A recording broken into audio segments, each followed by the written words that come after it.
Masyarakat harus tahu kejahatan serius dalam konteks ijazah palsu terletak pada siapa? Jokowi. Kok lembek? Terletak pada siapa? Jokowi. Nah itu. Semua orang bisa menuduh apapun, persoalannya bukan tuduhannya. Membuktikan tuduhan itu bisa nggak? Itu loh. Tuduh saya begini, tuduh saya kita seperti ini segala macam. Nggak penting. Buktikan tuduhan itu. Buktikan tuduhan itu. Yang bersalah dalam hal ini Jokowi. Dia punya, dia nggak mau bawa ke sini. Dia tidak memperlihatkan. Jadi kejahatan dalam peradilan ini terletak pada Jokowi. Itu kan karena persoalan ya orang jahat aja. Ini kan nuduh. Kalau memang ada, buktikan dong. Mana? Kalau ada bukti, bawa. Nah masalahnya bukan itu. Ada orang yang terlalu berambisi pada kekuasaan dengan cara-cara yang menurut saya pelakuannya begitu terus kan. Maksudnya kita terbuka saja lah. Jadi dia obstruction of justice, menghalang-halangi pemeriksaan. Harusnya ditangkap. Ada pengacara yang menghalang-halangi ditangkap oleh jaksa. Kok jaksa tidak nangkap Jokowi? Kemudian yang kedua, tidak ada satupun media massa, nggak ada yang beritakan, nggak ada. Kelas presiden yang diadili, kenapa malah jadi kagak ada gitu loh. Yang kayak begini menunjukkan mental kita memang tidak siap untuk berdemokrasi. Repotnya kemudian, orang bicara tentang apa saja di media, sosial media maupun media televisi, koran dan sebagainya, tapi tidak mampu membuktikan kok sampai hari ini. Ini terjadi pilih-kasih. Tidak ada satupun media massa yang mainstream atau seperti dari TV One, Kompas ada nih, Kompas ada nggak? Kompas, Detik, ya, Trans TV, semuanya nggak ada yang beritakan, nggak ada. Yang begini-begini bikin capek, dan itu nggak ada dulu. Cuman sekarang adanya. Jadi memang rumitnya minta ampun. Nah masalahnya bukan itu. Buktikan dong. Mana? Udah dibuktikan 18 orang. Tambah sekarang lagi 2 orang lagi. Saya berani bertarung secara intelektual. Karena dia yang membuat dirinya untuk terang benderang tidak bersalah. Dia tidak datang. Dia tidak perintahkan jaksa agung atau siapapun yang di bawah dia. Polisi juga di bawah dia. Tapi dia tidak lakukan. Tapi tiap di media terbuka nuduh ini, nah itu nggak bener dong. Belum apa-apa sudah main presiden-presidenan apa-apaan itu. Semua orang bisa menuduh apapun, persoalannya bukan tuduhannya. Membuktikan tuduhan itu bisa nggak? Tujuh saya kita seperti ini segala macam, nggak penting. Buktikan tuduhan itu. Persidangan terdakwa kasus penistaan agama dan ujaran kebencian Bambang Trimulyono dan Suki Nur Raharja alias Suki Nur masih berjalan di Pengadilan Negeri Solo. Pengacara Bambang Tri dan Suki Nur, Eki Sujana, sempat meminta Presiden Joko Widodo atau Jokowi membuktikan keaslian ijazahnya di persidangan. Masyarakat harus tahu kejahatan serius dalam konteks ijazah palsu terletak pada siapa? Jokowi. Kok lembek? Terletak pada siapa? Jokowi. Nah itu. Semua orang bisa menuduh apapun, persoalannya bukan tuduhannya. Membuktikan tuduhan itu bisa nggak? Itu loh. Tuduh saya begini, tuduh saya kita seperti ini segala macam. Nggak penting. Buktikan tuduhan itu. Buktikan tuduhan itu. Dalam persidangan yang digelar pada Selasa 3 Januari 2023 lalu, sejumlah saksi dihadirkan oleh Jaksa Penuntut Umum atau JPU.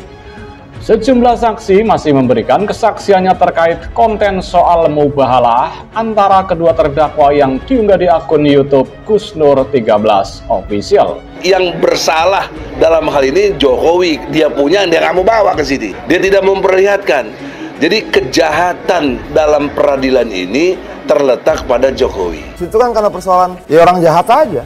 Ini kan nuduh. Kalau memang ada, buktikan dong. Mana? Kalau ada bukti, bawa. Nah masalahnya bukan itu. Ada orang yang terlalu berambisi pada kekuasaan dengan cara-cara yang menurut saya pelakuannya begitu terus kan. Maksudnya kita terbuka saja lah. Sidang ini digelar setiap hari Selasa terkait kasus ujaran kebencian dan penistaan agama. Namun, isu ijazah Jokowi malah disinggung dalam persidangan tersebut. Jokowi dalam gugatan kita ada 66 janji, 66 yang kita dibohongi, 66.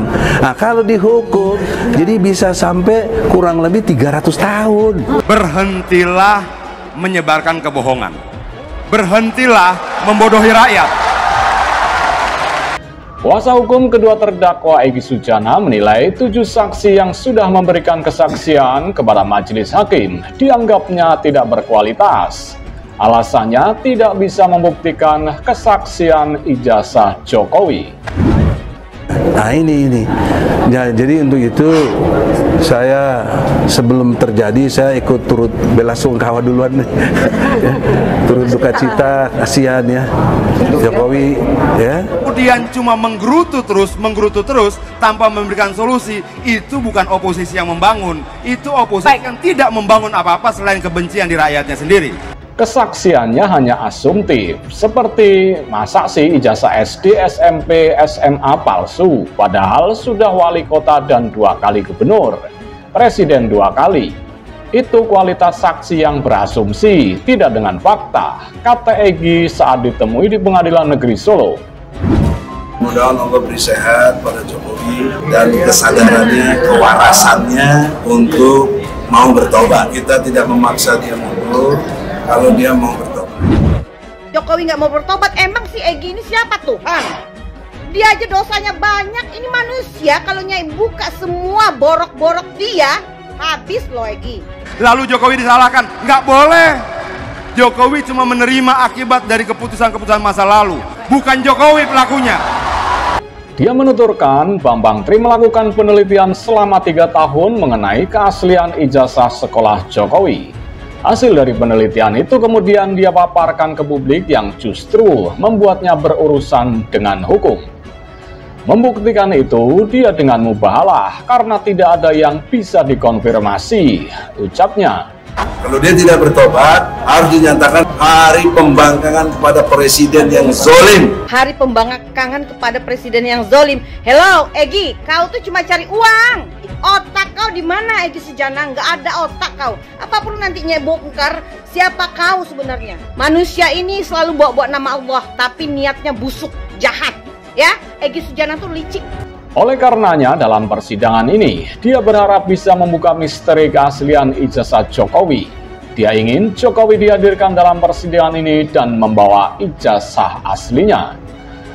Yang bisa menolong ya Jokowi sendiri. Caranya datanglah ke sini. Kalau Jokowi merasa sibuk padahal ini kampungnya sendiri. Tugasi orang. Apa tunjuk lawyer atau tunjuk jaksa sebagai pengacara negara bahwa itu ijazah aslinya, ucap Egy Sujana. Jadi dia obstruction of justice, menghalang-halangi pemeriksaan. Harusnya ditangkap, ada pengacara yang menghalang-halangi ditangkap oleh jaksa. Kok jaksa tidak nangkap Jokowi? Kemudian yang kedua, tidak ada satupun media massa, nggak ada yang beritakan, nggak ada. Kelas presiden yang diadili, kenapa malah jadi kagak ada gitu loh. Yang kayak begini menunjukkan mental kita memang tidak siap untuk berdemokrasi. Repotnya kemudian, orang bicara tentang apa saja di media, sosial media maupun media televisi, koran dan sebagainya, tapi tidak mampu membuktikan kok sampai hari ini. Ijazah asli itu, sambung Egy, harus sudah diaudit oleh tim forensik kepolisian bahwa itu ijazah asli. Namun jika tidak, hal itu membuatnya yakin jika ijazah Jokowi benar-benar palsu. Ini terjadi pilih-kasih. Tidak ada satupun media massa yang mainstream atau seperti dari TV One, Kompas ada nih, Kompas ada nggak? Kompas, Detik, ya, Trans TV, semuanya nggak ada yang beritakan, nggak ada. Yang begini-begini bikin capek, dan itu nggak ada dulu. Cuman sekarang adanya. Jadi memang rumitnya minta ampun. Nah masalahnya bukan itu. Buktikan dong, mana? Kalau itu dibawa, itu clear, case close. Silakan Bambang Tri dihukum, bahkan silakan Bambang Tri ditembak kepalanya, itu yang seperti dia mau. Sebaliknya jika tidak, maka mengkonfirmasi jasanya palsu, ucapnya. Udah dibuktikan 18 orang, tambah sekarang lagi 2 orang lagi. Saya berani bertarung secara intelektual karena dia yang membuat dirinya untuk terang benderang tidak bersalah. Dia tidak datang, dia tidak perintahkan jaksa agung atau siapapun yang di bawah dia, polisi juga di bawah dia, tapi dia tidak lakukan. Tapi tiap di media terbuka nuduh ini, nah itu nggak bener dong. Belum apa-apa sudah main presiden-presidenan apa-apaan itu. Semua orang bisa menuduh apapun, persoalannya bukan tuduhannya. Membuktikan tuduhan itu bisa nggak? Tujuh saya kita seperti ini segala macam, nggak penting. Buktikan tuduhan itu. Sementara itu terdakwa Gus Nur alias Suki Nur masih mempertanyakan mengapa dirinya ikut dilibatkan dalam kasus Bambang Tri. Sebab dalam pembuatan konten itu, dia merasa tidak yang paling awal dan juga yang paling akhir.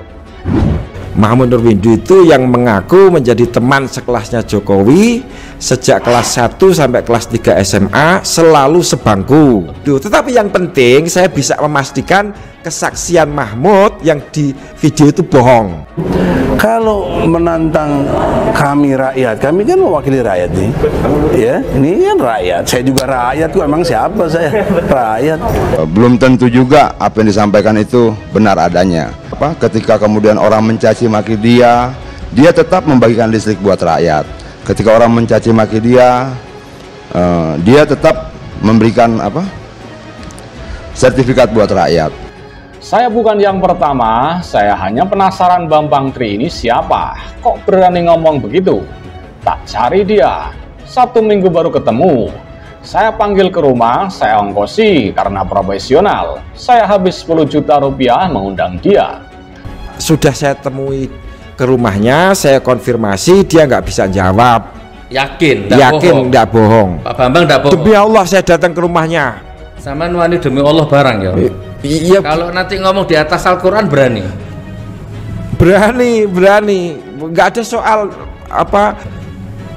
berani, nggak ada soal Jangan diputar balik, kita yang dianggap mengancam-ngancam lagi, karena banyak rakyat yang pendukungnya beliau nggak terima dengan gugatan ini, dianggap kita ini ngaku-ngaku mewakili rakyat yang mana katanya. Itu kan nggak masuk akal juga. Nggak bisa kita menggunakan atas nama kebebasan mencaci maki orang, atas nama kebebasan memfitnah orang, atas nama kebebasan menyebarkan kebohongan dan sebagainya, atas nama kebebasan kita menghakimi kepintaran orang, kecerdasan orang dan sebagainya. Karena saya host, dia narasumber. Setelah saya mewawancarai baru viral. Setelah selesai dengan saya, Refli Harun, kemudian Ahmad Kosinuddin. Semua banyak yang undang. Jadi poinnya saya bukan yang pertama dan yang terakhir. Kalau hukum yang ditegakkan, saya bukan yang pertama. Tapi kenapa saya? Ucap Suki Nur. Di mana itu rumahnya beliau? Di Mijen. Di Mijen. Ya. Ternyata beliau nggak bisa ngaku. Ya nggak bisa jawab. Bisa jawab. Karena kemudian karena saya desak terus lewat WA, ada centang birunya kan berarti dia sudah baca. Nggak dijawab, saya desak terus, lama-lama diblokir. WA yang masuk ke satu jika tidak ada namanya, berarti kan selama ini kan kita tidak menyimpan nomornya dia atau tidak saya memori kan, karena yang tidak kenal. Lama-lama karena saya merasa terganggu, karena 1, 2, 3 kali dari teleponnya pasti di atas jam 11, saya blok. Bambang Tri tahu rumah saya, tahu nama istri saya lengkap, dan tahu nomor saya. Ini siapa yang ngasih? Nah, padahal kalau etikanya kan nggak boleh kan gitu, tanpa sepengetahuan yang punya. Justru yang ditanyakan bukan soal kalau memang betul itu dia memang saya soal ijazah. Soal itu nggak ada. Di situ justru dia ngomong ada pasangan calon presiden itu Pak Andika dan Gibran. Nah, ujung-ujungnya dia minta dikenalkan atau minta nomor HP-nya. Nomor HP siapa, Pak? HP-nya Pak Mas Gibran. Saya ngomong saya tidak punya nomornya. Punya pun saya juga tidak kasih. Karena minta nomornya orang itu harus izin yang punya. Etika ya, Pak. Nah, ini kan kita pakai etika. Suki Nur sudah ditahan selama 2 bulan. Dia mengatakan awalnya dia ditahan di Bareskrim Polri, lalu dipindahkan ke Polda Jateng. Kini dia di Solo selama menjalani persidangan. Haknya Mahmud itu jelas kabar bohong. Dia nggak pernah sebangku. Nggak pernah sebangku, ngaku sebangku. Iya. Terus WA-nya yang dicentang-centang terus ya diblokir masih kesimpan. Masih. Jangan dihapus. Masih. Itu jadi bukti nanti. Iya.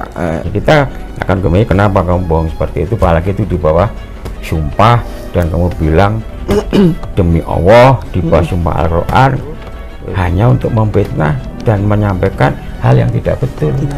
Seperti diketahui beberapa waktu lalu, Egy Sujana sebagai pengacara Suki Nur dan Bambang Tri juga pernah mengatakan ada dugaan kuat ijazah Joko Widodo atau Jokowi palsu, di mana dalam persidangan pelapor Gus Nur dan Bambang Tri tidak pernah melihat secara langsung ijazah milik mantan wali kota Solo. Jaksa juga tidak membuktikan keaslian ijazah Jokowi. Ya Allah, kalau yang saya ucapkan selama ini Ternyata fitnah. Ternyata fitnah. Ternyata bohong. Ternyata bohong. Ternyata tidak benar. Ternyata tidak benar. Maka hancurkan hidupku, Maka ya Allah. hancurkan hidupku ya Allah. Cabut keberkahan hidupku, ya Allah. Cabut keberkahan hidupku ya Allah. Hina-dinakan hidupku, ya Allah. Hina-dinakan hidupku ya Allah. Matikan aku. Matikan aku ya dalam Allah. kondisi kafir. Dalam kondisi kafir. Kufur. Dan mengenaskan. Saksi pelapor Dodo Baidowi, Nasruddin, Muhammad Lutfi, Muhammad Rahmat Saleh Sakei, Fikri Firdausi, dan Imam Rizky Baihaqi. Poin krusial dari keterangan para saksi adalah bahwa mereka tidak melihat sendiri ijazah Jokowi, baik ijazah SD, SMP, SMA, hingga ijazah asli Jokowi yang dari UGM. Mereka meyakini ijazah Jokowi asli hanya berdasarkan asumsi, kata pengacara senior Egy Sujana kepada wartawan. Kata Egy Sujana dalam persidangan, Adinda Ahmad Kosinuddin juga sudah menggugurkan keyakinan mereka tentang ijazah Jokowi asli dengan kasus CR Saragih, Bupati Simalungun. Walau sudah lolos di KPUD dan menjadi Bupati Simalungun, CR Saragih akhirnya gagal ikut Pilgub Sumatera Utara karena kedapatan ijazahnya palsu. Nah, dalam kasus ijazah Jokowi, lolosnya Jokowi menjadi wali kota Solo hingga presiden 2 periode tidak dapat dijadikan dasar keyakinan ijazah Jokowi asli. Karena bisa saja kepalsuan ijazah Jokowi belum terdeteksi oleh KPU saat verifikasi sebelumnya. Sama persis dengan kasus ijazah palsu Bupati Simalungun, CR Saragih, yang baru terdeteksi saat maju Pilgub Sumatera Utara, papar Egy Sujana. Menurut Egy, dasar yang paling sahih untuk meyakini ijazah Jokowi asli adalah Jokowi atau menugaskan orang membawa ijazahnya ke pengadilan dan mempersilahkan semua pihak untuk melihat dan mengecek langsung keaslian ijazah Jokowi. Tentu disertai audit forensik dari pihak kepolisian yang kemudian oleh jaksa dibawa ke pengadilan. Momentum inilah yang sangat ditunggu oleh tim advokasi dan seluruh rakyat Indonesia. Karena bukan hanya Sugi Nur dan Bambang Tri yang berkepentingan memastikan ijazah presiden asli, melainkan juga seluruh rakyat Indonesia, pungkas Egy Sujana.